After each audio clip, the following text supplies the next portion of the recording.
മസ്ജിദുൽ അഖ്സ സമുച്ചയത്തിൽ ഇസ്രായേൽ നടത്തിയ അതിക്രമത്തിൽ അംബാസഡറെ വിളിച്ചു വരുത്തി പ്രതിഷേധമറിയിച്ച UAE ഇസ്രായേൽ നടപടി പ്രകോപനപരവും അന്താരാഷ്ട്ര നിയമങ്ങൾക്കെതിരെയുമാണെന്ന് UAE വിദേശകാര്യ മന്ത്രാലയം പ്രസ്താവനയിൽ വ്യക്തമാക്കി. കുറ്റക്കാർക്കെതിരെ ശക്തമായ നടപടി വേണമെന്നും UAE ആവശ്യപ്പെട്ടു.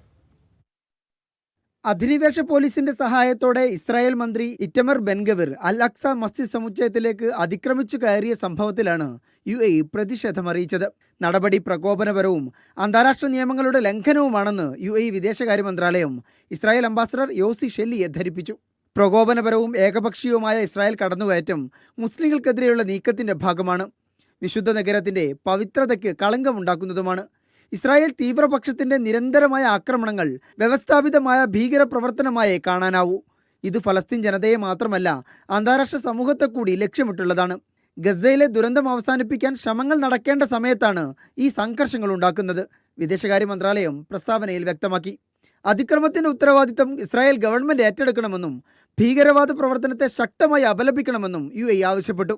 മന്ത്രിമാരോ ഉദ്യോഗസ്ഥരോ എന്ന് വ്യത്യാസമില്ലാതെ കുറ്റവാളികളെ നിയമത്തിനു മുമ്പിൽ കൊണ്ടുവരണമെന്നും വിദേശകാര്യ മന്ത്രാലയം ആവശ്യപ്പെട്ടു. തിങ്കളാഴ്ചയാണ് മസ്ജിദുൽ അഖ്സയുടെ മുസ്ലിങ്ങളുടെ നിയന്ത്രണത്തിലുള്ള ഭാഗത്തേക്ക് ഇസ്രായേൽ മന്ത്രിയും 1000-ഓളം വരുന്ന ജൂത കുടിയേറ്റക്കാരും അതിക്രമിച്ചു കയറിയത്. ഇസ്രായേൽ സേനയുടെ സഹായത്തോടെയായിരുന്നു അതിക്രമം. Media 1 Dubai.